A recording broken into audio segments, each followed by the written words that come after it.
A lot of people say that all religions are the same, but are they?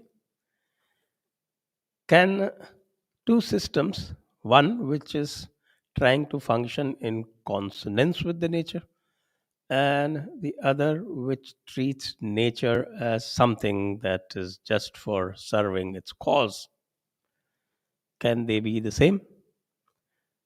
Well, for one, they are differentiated by their time concepts. And to talk about that, we have Sri Jayant Kalawar today with us.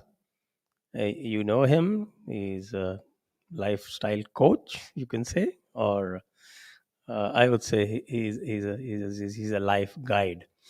And of course, since it's Wednesday, 10 p.m., we also have Vibhuti Ji. But both of us, Vibhuti Ji and I, are going to be the seekers today. And we invite Jayant Kalawar Ji to talk on this profound topic in the simple way that only he can. Before that, please subscribe and also please go to our description and follow us and support us.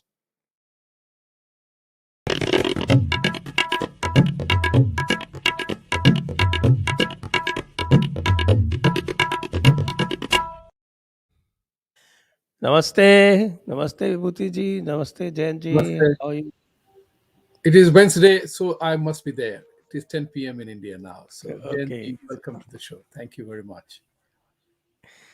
so let me go straight to Jain ji because today Vibhuti ji and myself, we are both on the same side. And as seekers, or if you put it the way the channels put, interrogators. Yes, yes, yes, I can see that. Namaskar and thank you very much. I will start with a small prarthana as usual. Om Namo Sharade Devi Kashmir Purvasini Trahi Mam Prarthaye Nityam Vidya Danancha Dehime.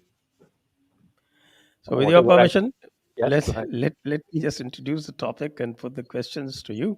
Yeah. And um, my thing is that we have this Sanatan Dharma, which our rishis tried to first understand the cosmos, and then they tried to build a system that would be in consonance with the cycles of the cosmos. Mm-hmm, And that is how they discovered what is called cyclical time. mm-hmm. And are our cultures, our civilizations, our other systems, are they basically functions of a time concept? Um, that's that's an excellent question to start with. The time concept is what we all run on. Isn't it interesting that you said it's 10 p.m. IST, okay, and we were all able to coordinate. Okay, we are in different time zones, and we were able to coordinate.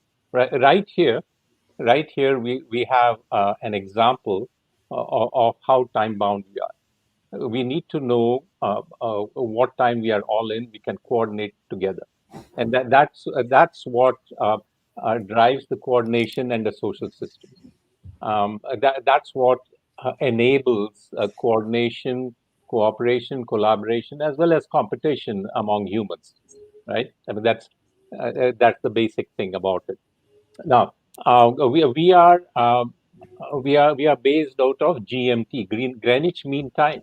How did that come about? And that's something that we should look into. So basically, that's what humans are. Humans are able to um, only grasp certain aspect, only a limited aspect of reality, and to the human mind, things are constantly changing, and that change of state is what gives rise to the sense of time.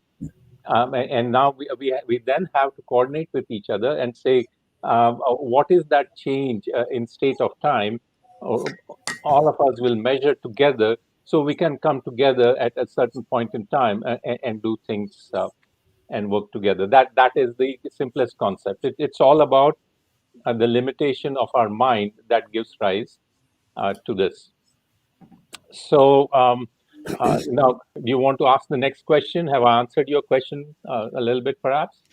I just want you to look at the uh, dependence of civilizations and Hmm. cultures and religions, as we said, because Okay, our poster, our title is All Religions Are Not the Same. right. Are So they different because of their different time concepts? yes, okay. So that's an excellent point.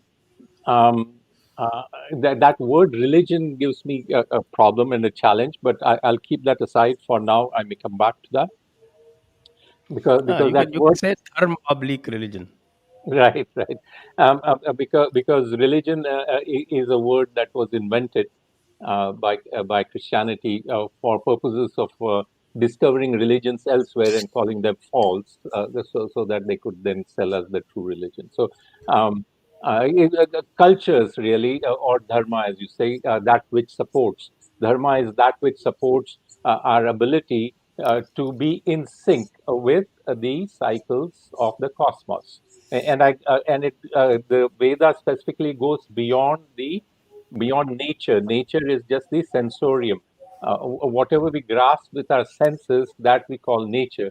But the Veda says there is much, much more, and we start seeing that much, much more than just what our senses understand or can grasp, and there is a way in which we can be in sync with all of that. So, to your question specifically about different cultures, there we have to bring in the principle, I believe, of deshakal paristhiti. Okay, so that we start understanding how it is that we different groups of humans have come up with different things at different points in time, including the Veda-based guidance, um, and how that is Sanatan, that is eternal, and why is that so? So, Deshikala Paristhiti, if you have a nomadic group, okay, which is highly dependent on in a desert, it's a highly dependent on walking through the desert, especially at night. They are interested in knowing the phases of the moon, so that they can plan accordingly with the moon. Hence, you get to the lunar calendar. So that's one concept of it. Now, the similar thing with Western Europe, with its need for trade and navigation and war as a means of production.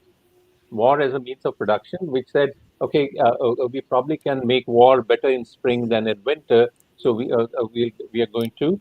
War was literally a means of production. So you go and raid someone and steal from them. So and therefore they needed the sun cycles.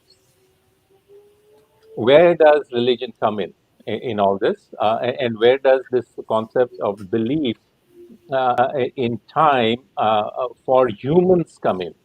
Humans have a different way contractually of looking at time. When we make social contracts with each other, there is a time uh, period involved, and when we talk of God, as both the Abrahamic major Abrahamic religions do, what is the contract between humans and God? And that's the question that comes up. And the answer to that, which enables the elite to be in power, is to say you have a finite time right here. This is it. This is your one life. At the end of it, we are going to experience apocalypse anytime now. And if you behave in a certain way, there'll be a judge and jury at the time of apocalypse, and we'll show you the doors, one or the other door. If you open one door, if you have the ticket to one door, you'll open it to infinite time of all kinds of pleasures, etc., that you know of. Islam has its own set of pleasures that it'll give, and Christianity has its own heaven. Or if you don't do this and you don't get ticket to the right door, the other door will take you to hell and torture forever or infinity. So, so that to me is a political power concept, and that political power concept comes into picture for the elites, and the elites don't believe in it. Perhaps it's for the masses, so that they can control the masses and provide. Here are the commandments. If you follow them, certain things will happen to you. So it's a simplistic way of ordering human behavior and human social contracts over time. That's that's the way to look at it. Um, does that answer your question? Which differentiates, by the way, from the way uh, Veda does it. And the way Veda does it, it takes a very cosmic view. Um, and if you look at how that cosmic view comes about, one has to shift from the materialist to the um, Advait Vedantin pulsational Kashmir Shaivism, and then you suddenly start seeing, you know what, there is that one pulsation, and within that one pulsation, there is the bindu from which that one pulsation comes from, and that multiplies and manifests in an infinite number of ways. And what we have is a cosmos, all of which are pulsations. There are different cycles, and they get entangled with each other.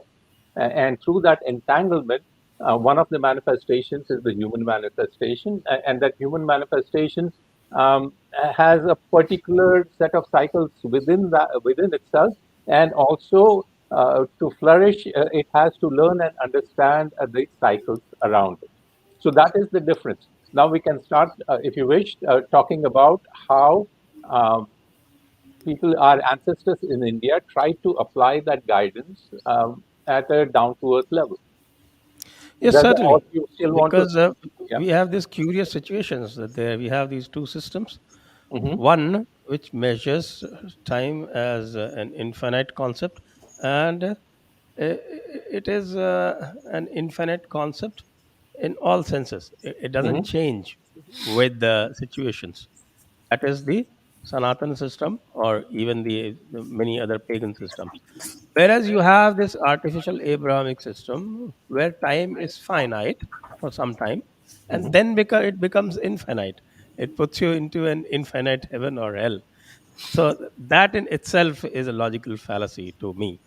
Hmm. But certainly, I would be very interested in finding out how the Vedas, particularly the Rig Veda, aligns our dharma with the cosmos. Okay. So, let me go back 1 minute to what you said, and that was uh, the finite and infinite. In a finite situation, any games that humans play with each other through contracts, etc., it becomes a zero-sum game, because at the end of it, you lose everything, and only a door opens somewhere else. So, in that finite game, which becomes a zero-sum game, there is inherent potential for violence. There's the inherent potential for violence that comes out of it. While in the infinite game, and one of the things that our rishis did in projecting that infinite game is they said, we'll keep remanifesting ourselves. We'll keep remanifesting ourselves. So just because we die here, we carry the account ledger of the games we have played to the next one. So it makes sense for us to keep playing the game for the sake of playing the game, rather than winning and losing. Because in the long term, in the very long term, all of us can be winners, right? Just by taking little bits of what we have. Because if we if we win a lot, we are going to lose a lot from everyone else who are not going anywhere. They're going to be with us for many, many, many birds. Now, that is the conceptual beauty of what we have. We don't need an elite power to tell us, given this kind of a way of looking at the world, to tell us what is good and bad. The ethics comes along with it, as a way of playing that infinite game. So we don't need those commandments, because rationally we can say, oh my gosh, if I do something, I'm going to pay for it, if not in this janma, next janma. So that's the conceptual aspect of it that becomes very powerful. Okay, and that leads to a decentralized way of doing things. We don't need that elite power structure. So, in the decentralized way of doing things, if we come to down to earth, with there's one particular concept in the Veda which keeps getting repeated, and it is connected with yajna, or sacrifice. That is Rita. So it says the basic guidance of the Veda, the Rig Veda. Rig Veda being one version, by the way. Veda is always there. It is eternal, for the rishis at any time. It's accessible. Um, uh, Ved Vyas is the one who is supposed to have put together these four Veda, um, in these four versions. That is all it is. Now, going back and saying, oh, the Veda is 7,500 years old, or 12,000 years old, or 15,000 years old, does not make sense. It's always there. It's always been there, and will always be there in the future. Then that's so versions of it may manifest, or someone may speak about it, and those versions may go about changing as well. Given that, what the Rig Veda tells us is there is the Rita, there are many cycles that are happening, and one can be happy and flourish. Humans can be happy and flourish if they are able to be in sync with that Rita. And what do they have to do to be in sync with the Rita?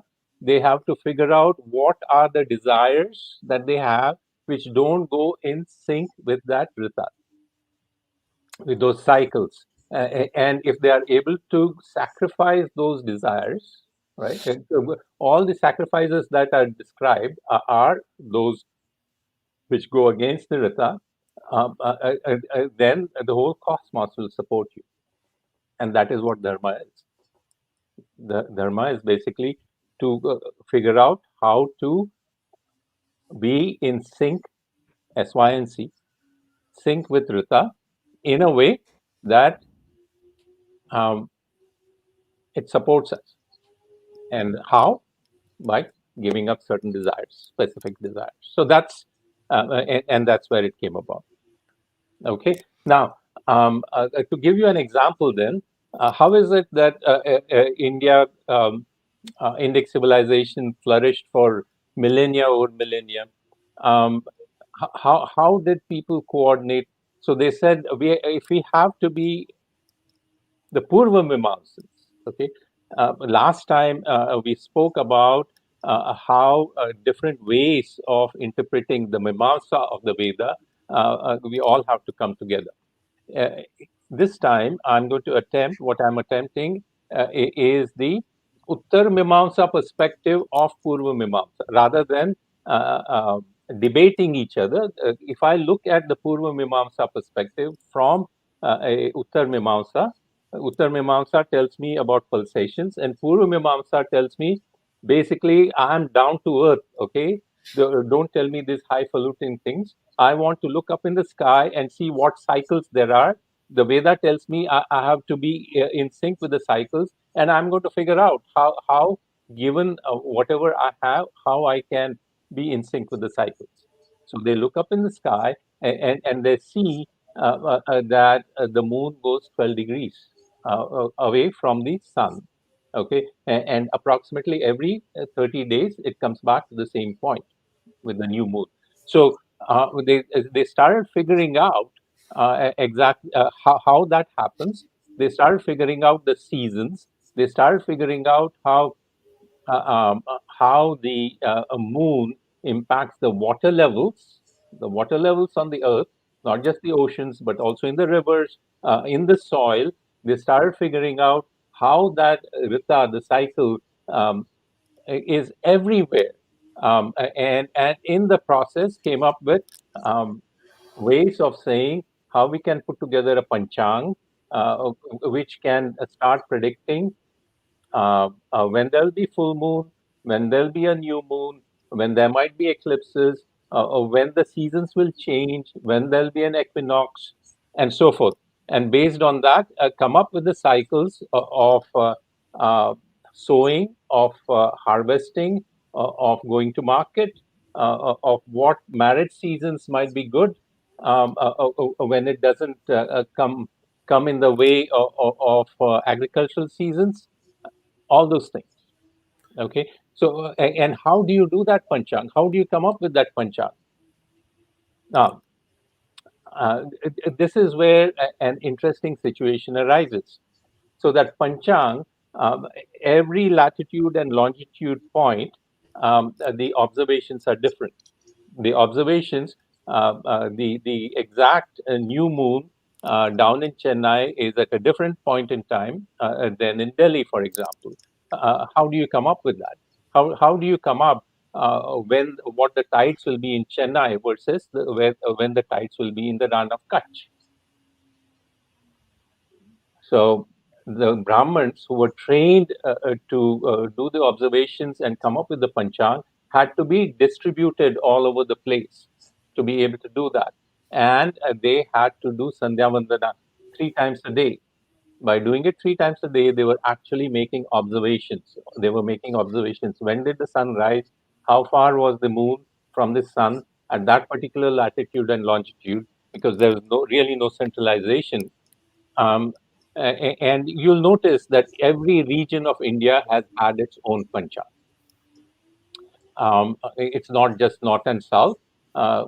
Every small region, there have been Brahmins who used to take observations. They used to get together, put together a panchang, and you'll notice that if you go back 3 generations in your own family. Now, and that was the cornerstone of managing time. That was the cornerstone based on which we had stable way of coordinating and interacting with each other.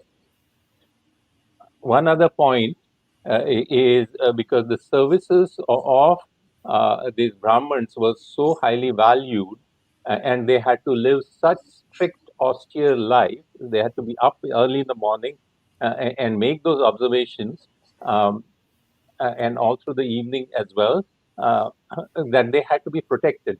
Hence, you'll see in our smritis, they say Brahmins have a special place. We want to make them nirbhaya, without fear, so that they can carry on their austere duties with minimal payment. Unlike the other groups who used to transact with each other and make or lose money, the Brahmins were doing social work for everyone. They were given a small payment, they were given a devasthan, which was actually an observatory. The way the Devasthan was designed was to be an observatory where the sun would come. It was designed, the Vastu Shastra was from that perspective. Am I going too fast? Are there any questions? No, no, please carry on. We are Okay. simply mesmerized. Okay. Okay. So one other the interesting thing about this is many Western scholars wonder what is the power that these Brahmins have had. Why is it that they're so revered? They were doing very basic economic, socio-economic work. They were giving the panchang, okay, along with the panchang, because they had the skills, keen skills of making observations, coming up with ways of measurement. They came up with trigonometry. Just think of it. The 12 degrees. They talk of degrees, right? How do they know it has gone 12 degrees? Because they were able to project that arc onto a flat piece of land or paper, right? So that arc degrees into a straight line. That's what trigonometry is. That ratio, and that's Vedang Jyotish. Vedang Jyotish is basically sine tables, and that's the reference you get from Dr. C.K. Raju's what's it called 11 pictures of time. I'll come back to that, that sign table and what happened to it.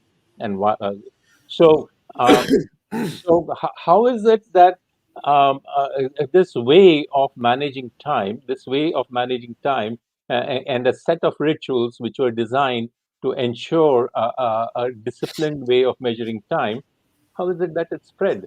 Because wherever they went, the services of the Brahmins were welcomed, they were protected, they were rewarded, and it went all the way east, and into Burma, Cambodia, Thailand, Cambodia, down to Bali.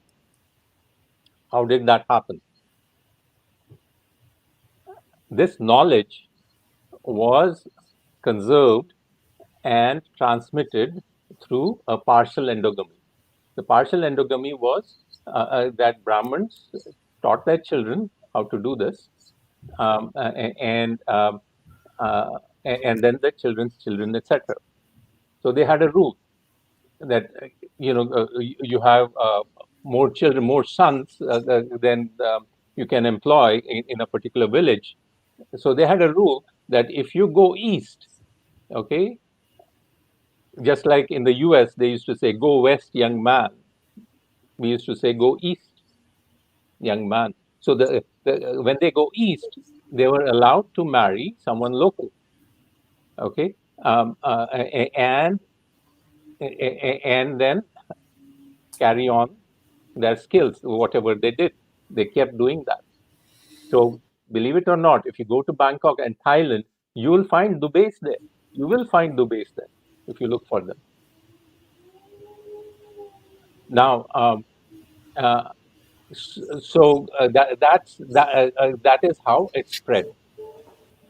Because of the skills of observation, they were able to do observations on the botany, the herbs, the culture based on herbs. They are the ones who came up with Ayurveda also. Um, uh, they were because they understood the cycles of the body, which it's not just the astronomical cycles, which enables people to interact and contract with each other, but also how to maintain one's health. The circadian rhythms, the breath and thought rhythms, the menstrual cycles, the hormonal cycles. They understood it, which is why not only do you see pranayam, you see different marma points giving rise to different kinds of cycles within. Those are all parts of those pulsations of which we are made of. So that in effect is a small summary, shall we say, of how I see um, the Rita and the Yajna came about. The Yajna aspect of it is particularly important because different people have different desires, and hence the Smriti came about of how the different desires which arise. Let's say in the king, the king has this desire to expand. How do we help him give that up? And there are certain yajnas which are performed to enable that king to symbolically give up those desires, so that they are in sync with their dharma, with the cycles they are supposed to help govern, and so forth.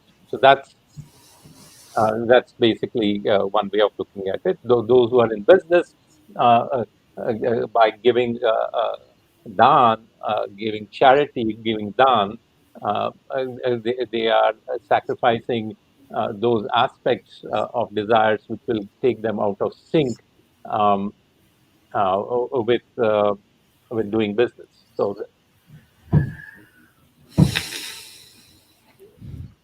Okay.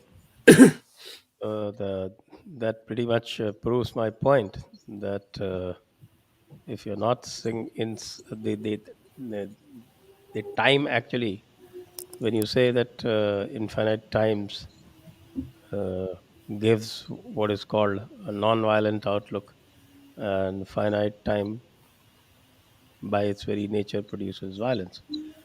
So I think this is what I was trying to say, that Mhm. the cultures are actually a function of the time concepts.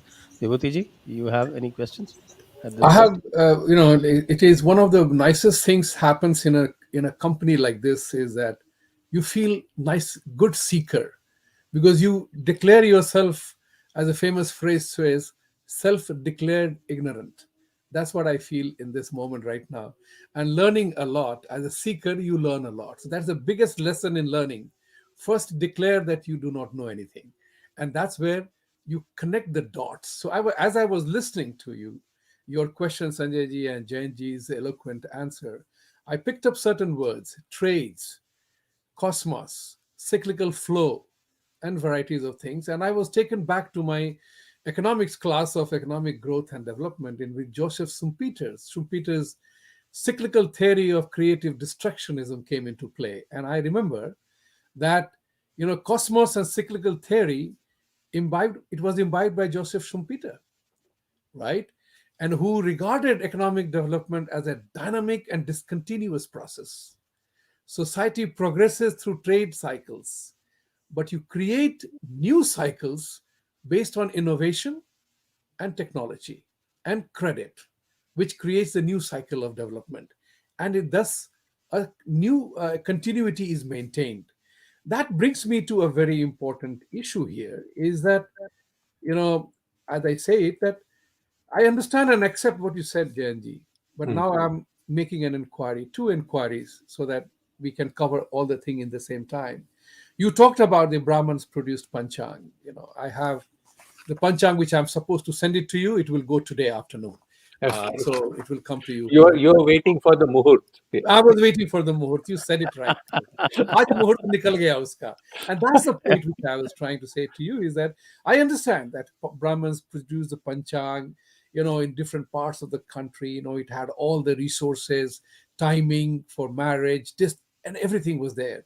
Hmm. My question is, why did we not centralize this timekeeping that scholars of Vedant philosophy, you know, produced over many thousands of years? Why did we leave it to the Holy Roman Church to plagiarize these astronomical formula to produce centralized time management? And the second one, hastily I will add it here, is going forward, as the saying Hmm. goes.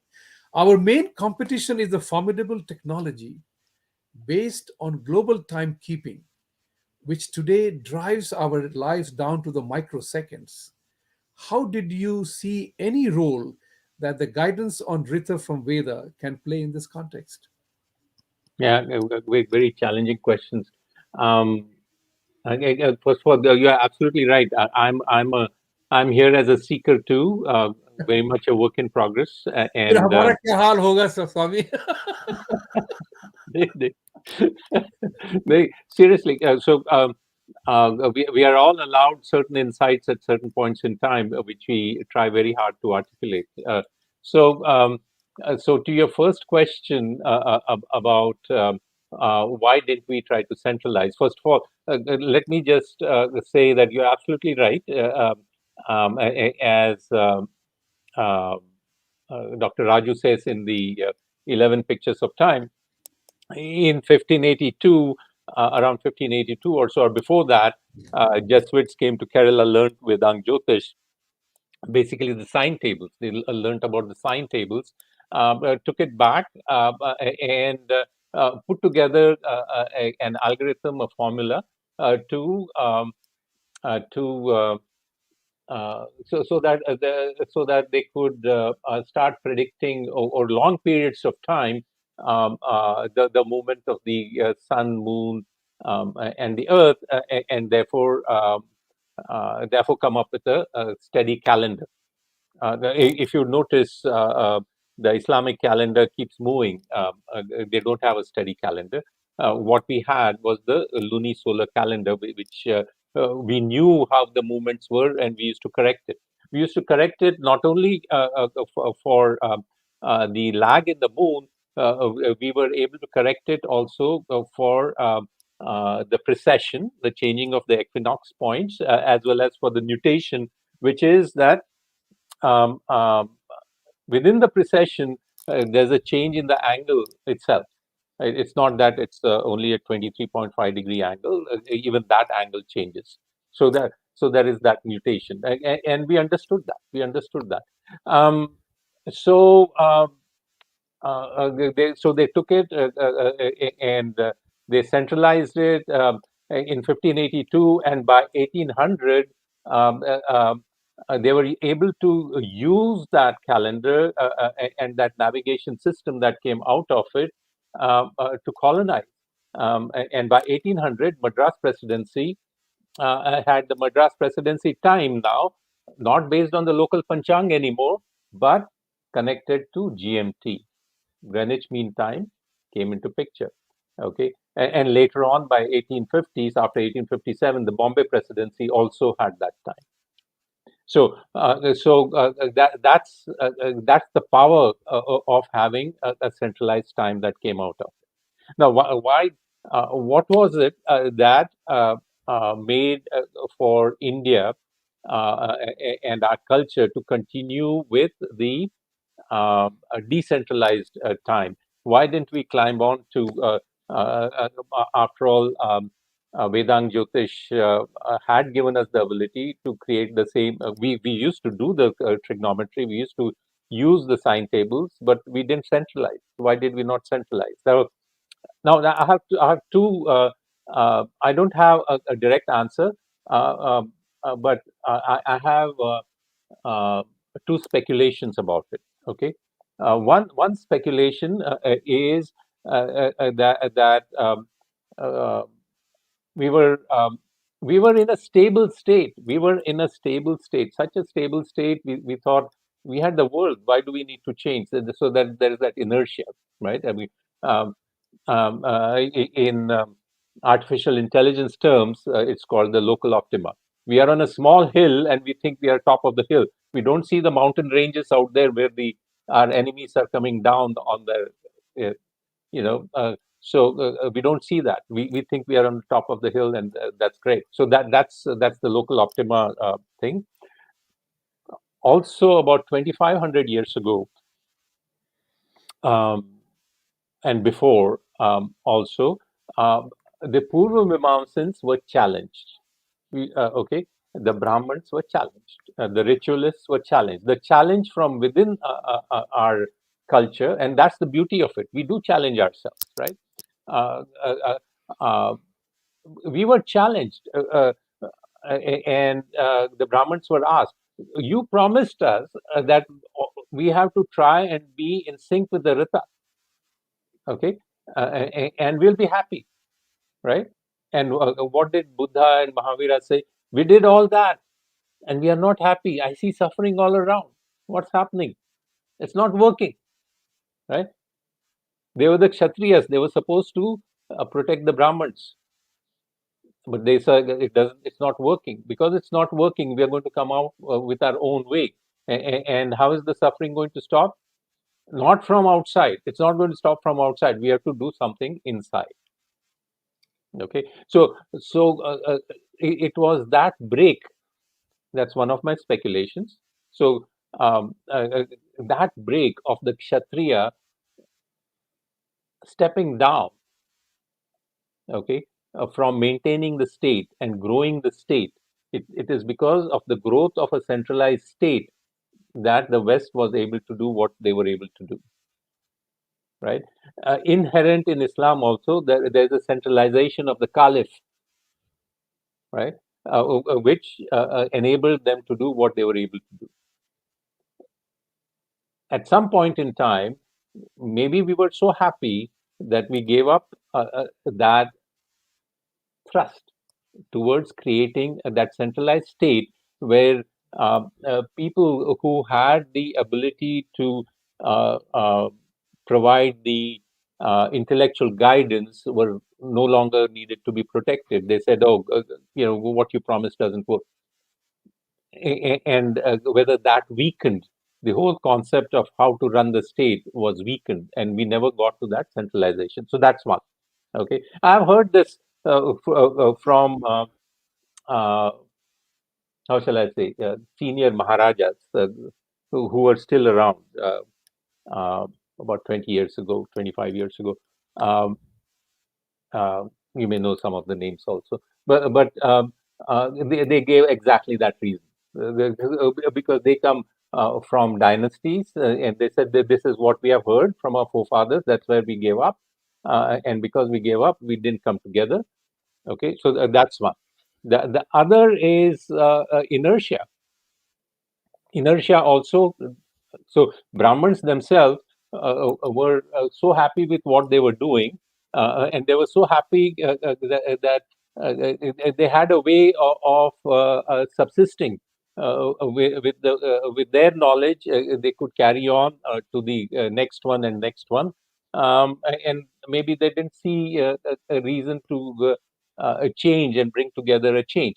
And I see that evidence even now. So Lokmanya Tilak, I think I mentioned it last time, in the 1890s, tried to bring the Brahmins together and say, let's centralize now. Okay, we didn't centralize then. We didn't centralize in 1582, but we can centralize now. We can bring together a Rashtriya Panchang. Okay, so but after years of trying, 5 6 years of trying of bringing different Brahmins from Kashi to Rameshwar, shall we say, together, it did not succeed. They each one of them wanted to do it their own way. Each groups wanted to do it their own way. The Rashtriya Panchang. Do you know there is a Rashtriya Panchang? Yes. Yeah, there's a Rashtriya Panchang. It is not utilized, is it not? So uh, there is a common Rashtriya Panchang. We don't utilize it. Why is that? So and that's a self-interrogation that we have to do ourselves. What is it, right? Even today, north of the Vindhyas, the month begins with the full moon. South of the Vindhyas, the month begins with the new moon. Yeah, Yes. Yes. That's a very peculiar situation. isn't it? So Yes. and you can go up and look up the records of the long discussions, detailed discussions that Lokmanya Tilak had with Brahmin leaders. And so there is a reason, there is a scientific reason, but uh, uh, we don't have to be so accurate. By the way, whatever the West is doing, they have to continually make changes to their ephemeris, to the sky map every year, because we really don't have uh, uh, uh, uh, an accurate formula to do the predictions. We have to continually do the observations, which is what the Brahmins really said. But it's okay to be approximate and to find centrally a way of making those corrections. The basic reason for errors, whether it was Aryabhat or Bhartrhari before that, is that the three body problem cannot be solved. To the human mind, the three body problem of earth, moon, and sun, the dance they do, every year it changes. Every year it changes a little bit. Okay, given the earth's precession, given the sunspots on the sun, given the wobble of the moon around the orbit, so the three body problem, you can Google three body problem on Google search, and you'll see. Okay, it's a well-known physics problem. They haven't been able to solve it. So the Brahmins were right. You cannot have an accurate panchang without doing measurements, and the measurements north of the Vindhyas are different from the measurements south of the Vindhyas. But so what? We can take observations from all over and bring it all together. So, and that's the centralization. The Rashtriya Panchang, uh, which is operated out of Calcutta, Kolkata. Um, uh, I think that may be a great place to look at and to ask the Pandits of Kashi and Pandits of Rameshwar, uh, what is it? Why can't we come together on this? Why can't we have a single way, a single panchang based on which we can come up with festivals, marriage, muhurt, that commonality can be brought together, and there can be much more coordination at a very basic level. So those are the two things. That inertia. By the way, about inertia, inertia is one of the things that an established uh, a group of intellectuals will resist change also. And let me explain that by giving you another example. When the printing press, the Gutenberg printing press was invented, right? It was offered to all and sundry. The inventors went into debt. They didn't know how to recover the debt. It was offered to the Holy Roman Church because Bible was the one which was distributed the most, right? They said, "Hey, this press can help you," but the Holy Roman Church uh, wanted to control the distribution. They didn't want the Bible to go out too much, so they said, "No, we don't want it. We have no use for this." It was offered to the Caliph because Quran was another thing, right? And you know what? The scribes who used to write the calligraphy and the Quran. They were one of the most powerful constituents, and they rejected it. They didn't want it. You know who accepted it? It was the Protestants. It was Martin Luther and Protestants who wanted to bring out their own Bible. They are the ones who bought that machine, started using it, and they got power over it. So there is that inertia. This is the way we are doing things, and it is working fine. Why are you coming and trying to disturb me? Right? So there is that inertia also that we need to look at. So there are examples where established cultures are disturbed by innovation coming from outside, and that's one of the things I believe we didn't quite foresee. Um, Maybe because we had a weak state, our kshatriyas had climbed down and tried to do other things rather than their own dharma, perhaps, and also the inertia. Uh, uh, Things are working fine. Why disturb it? Between the two, the time management went to GMT. GMT is even now, even though the English empire may have crumbled, but the fundamental way of doing things is still out of London. Right? So that's the answer to your first question. The second question on so where do we go from here? Really, where Yes. do we go from here? And that's a tough one. So we have to openly look at uh, so whether it's Islam or Christianity or the modernity as a culture. They are all human centric, human contracts based. They don't look at the cosmos as a whole, which is why we see the a problem of climate change on one hand and mental disturbances on the other hand, because it's all based on artificial, as Sanjay ji said, artificial creation of certain contractual environments and behaving or interacting only in that contractual environment, and that is the major difference. What can we contribute? So as we go ahead, what is it that we can contribute? That is what the question is really, and we can contribute a much bigger picture and help to design much bigger picture. And in that context, we will have to work very hard to prove that indeed there's a way. Uh, Looking at the Deshkal Paristhiti, this is where we are. We are not 5,000 years ago. We are here. Uh, we have all these other cultures around us. How are we going to convince people that this is the way, and there's a very practical way in which we can do this? So, what is the main challenge when it comes to this kind of a situation? It always helps to see who the main challenger on the opposite side is, with whom we can interact and learn then which way they are headed and what's going to happen. So there's one particular book I have referenced in the article I posted a few days ago, um, uh, and it's called The Terraforming. Okay, and this is a pretty serious initiative, which there are intellectuals in the U.S. From University of California and other senior academics. Um, and that's what's called the Strelka Institute in Russia.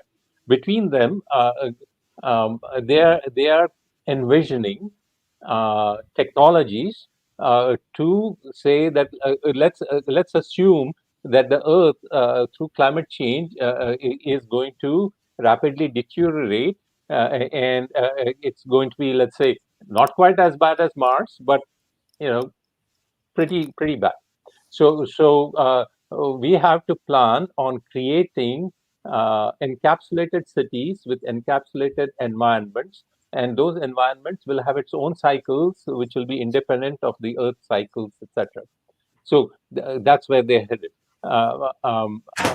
And it's not just that they're doing research on how to send people to Mars, because sending people to Mars also requires re-engineering humans, as does this um, uh, artificial cities, creating artificial cities. So creating artificial cities over the next 50 years is something is the main opposition, direct opposition to what Veda-based model uh, can propose.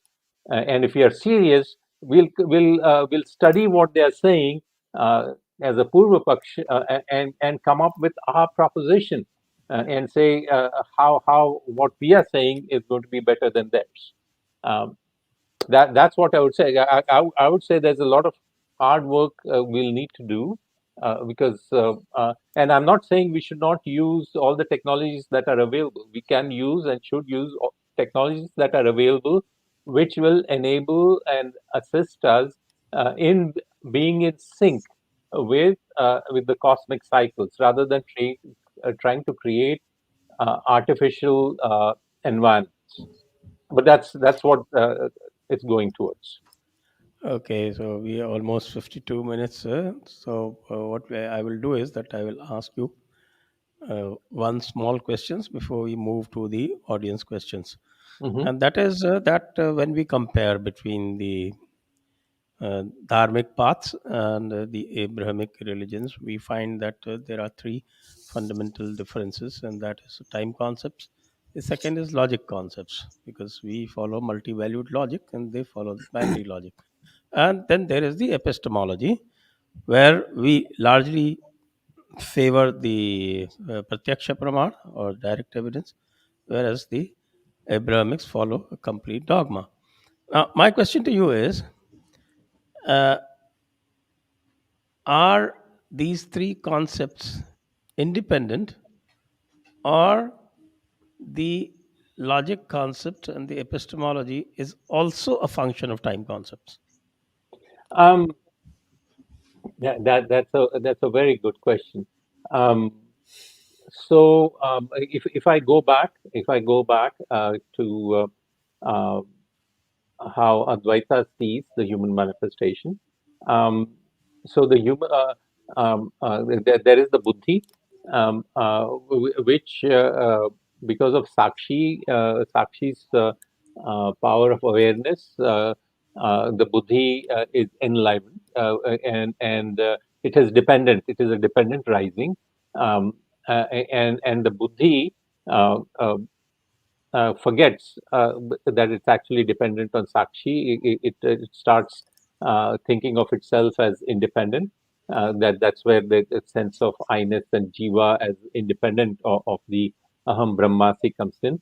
And it then starts functioning in the world of senses. The senses capture um, uh, sensations from the sensorium of the rest of the cosmos, process it in a narrow way, present it to the buddhi. The buddhi then comes up with mental models. When you talk of time, the time function is the limitation of the buddhi. It can only do so much. Our buddhi can only do so much, and unless it becomes aware through Guru's guidance, shall we say, or the guidance of the Veda, that there is much more than what it is sensing through the sensorium, through the senses. It believes that's all it is. So it starts developing its own mental model, and what you call epistemology comes out of the mental model. The limitation of its ability to see time as infinite is the first step, out of which comes the limitation of the level of mental modeling that is possible, which is then based only on the senses. And then they start developing those mental models. How much sophistication they may have, it's very narrow. It's only based on sense. Uh, on- the senses and the observations from the senses. So to answer your question, it indeed is so. It indeed is so. And it goes back to uh, the guidance from the Veda that the jiva itself is transitory. Because the jiva is transitory, it can only understand certain aspects of itself, and whatever mental model it comes up with is highly transitory. Which is why, for example, the so-called science of the West, that when Karl Popper says it's falsifiable, then it is science. Obviously, so from Advaita Vedanta possible perspective, that's an obvious thing. It is so transitory that whatever proposition you come up with based on understanding of the senses, those mental models are transitory. They will change, and when they change, you say, "Oh, it's falsified." Of course, that's how it's going to be. When we understand that, when we step back from that, that's when we say we. That's where Nasadiya Sukta that you also quoted, Sanjay ji, in your article, it says, we don't know what this one is, right? But we are going to try our best to be in consonance with it, in resonance with it, and we keep trying uh, to do that. And that gives a deep sense of humility. That gives us a deep way of working with everything around us. Uh, uh, it naturally gives us a way to manage our desires away. That's so. I don't know whether I answered your question or I went somewhere else. The- Unless the- you mean that seeker is more confused now. so, Perfectly one of fine. the things I've noticed, So you do mean to say that Yeah. the epistemology and the logic systems are a function of the time concept. Yes, yeah, which is what I said. The time concept is itself dependent on um, the buddhi, the I-ness, the hamkara in the buddhi, believing because it has certain memories that it is steady, and it is not. That's where it comes from. That's the transitory time concept. From the Veda perspective, that avidya that happens, everything else follows from that. Right. The faulty logic and the faulty epistemology comes out of that. Yes. Right. Before you In switch to fact, question and answer, the Sanjay next. ji, I have a question to both of you actually. See, Sorry, Vibhuti ji, uh, no more time to take questions. It's already 1 hour. I know that's what I'm saying. Before you take the questions, or I will make it part of the question. Doesn't perfectly fine. So no, the question is very simple. You can add deduct the time from there. Is both of you? It's a very important one because when I read your the entire article on all religions are not the same. You have quoted Dr. C.K. Raju that time is the interface between science and religion, right? And this interface is also the reason why West fails to understand Eastern cultures. My question is very simple. Does it fail to, or does it choose to? There can be a very short answer for that. According to me, it fails to. It so it is doing unknowingly. what my predicate is in my articles, it fails to. Why? Because the Western, I'm talking about from the point of view of the Western religions, Right. because they have chosen finite time concept, and they've chosen binary logic, and they've chosen epistemology that is based only on the book, and that honors Shabda Praman uh, as the topmost proof. So once you do that, then you are actually uh, shutting the door on understanding the sync between the science and the dharmic paths.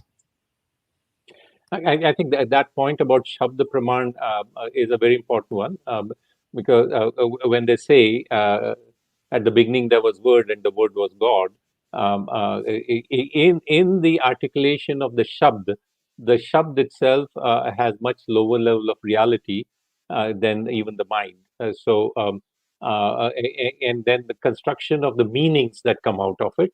Now I understand what you're saying by the word epistemology, perhaps the meanings, the construction of meanings that comes back from constructing language and sequencing it with verbs and the sense of time, and that's a whole interesting study in itself, and how colonization uh, ended up in cultural genocide of different cultures by destroying their sense of time. But you're absolutely right, Sanjay ji. The Shabda Praman is at a much lower level of reality, shall we say, and is able to. Therefore, anything that is constructed out of that Shabda Praman has much narrower explanatory power. That's it. Quite right. Uh, and that, of course, aligns with Karl Popper's falsifiability. Anything that is science, it has to be falsifiable. And That's the that Western science, though. lat- Western science, right? Western science, but that latitude, even by the Western science parameters, that latitude is available only with the dharmic paths. That latitude is not available with the Abrahamic dogmas. And of course, even within the dharmic paths now, there is a race to dogmatize, as Yeah. you find with probably with the Sikhs doing these days. They, they are uh, taking their panth into a dogma. Anyway, I think we have been illuminated by this alignment theory considerably. And I think we put this alignment theory, aligning our dharmic paths, our cycles with the cosmic cycles, or Rita, as we call it. That makes sense in the sense of the Ritu Satya Dharma, that trio that actually makes for what is called Sanatana Dharma. Let's move to the questions answers from the audience.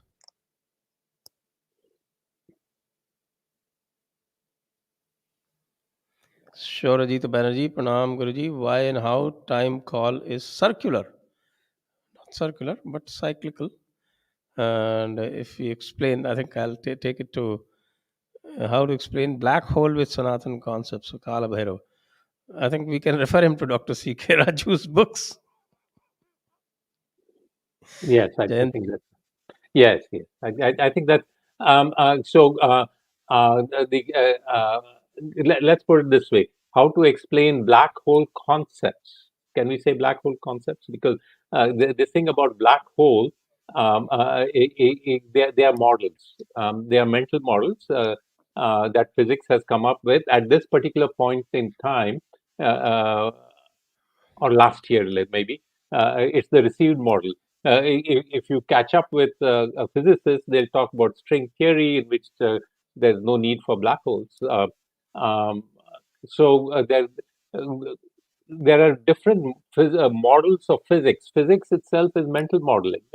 You are coming up with mental models, and they can be falsified. You can falsify them theoretically as well as through observations, perhaps.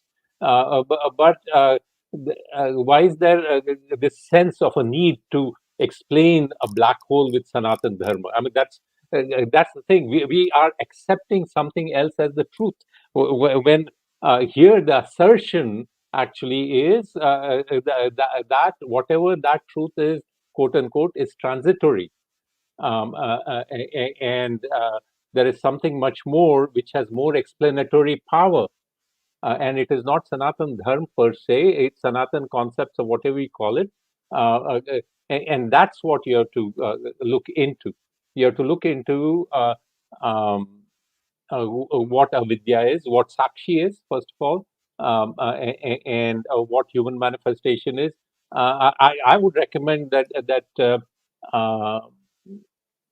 that you pick up a Spandakarika, the core teaching of um, Kashmir Shaivism, which is an articulation of Advait Vedanta, or Sri Vidya. You can pick up Sri Vidya, and you start seeing a whole different way of looking at the world, and then all these black hole, etc., fall into place as being transitory, as something that we are trying to explain a certain phenomena. And it'll go away and it'll be replaced by something else. Were there black holes 100 years ago, or is it a concept that has been created now? We call something gravity, by the way. No one has seen what this gravity is, right? I mean, it's a modeling parameter. That's all it is. How do you explain gravity even within physics? It's a constant g, supposedly, and it's not even constant. Okay. Do you know, even with your g, gravity, etc., you can't predict the position of the moon. You cannot. Right. Next. Sir, I have prepared a digital clock, Kalayana. Digital clock, patented and copyright based on Bharatiya Kalaganana. I would like to share my work with you. How to contact? I would suggest, rather than contacting me, we should contact the people at Rashtriya Panchang. So, if you that would be my suggestion, Sanjay ji, that um, they go to the people who are actually managing Rashtriya Panchang. Maybe they'll recommend this digital clock, if it is Right. helpful in monitoring the Rashtriya Panchang. Next.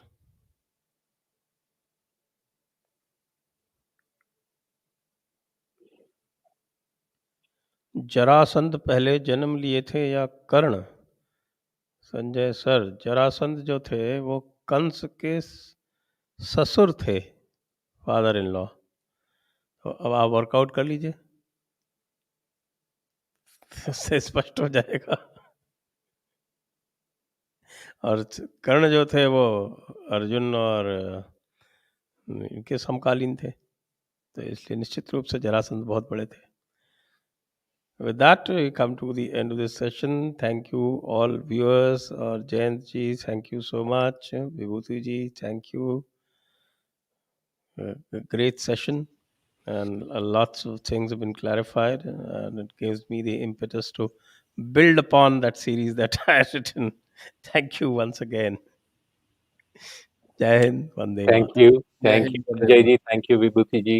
Namaskar, Jai By the way, if you get an opportunity, do say hello to Dr. C.K. Raju. Oh I yes, think, he's just joined Twitter, by the way. I'm sorry? He's just joined Twitter Oh, day okay, before super. yesterday.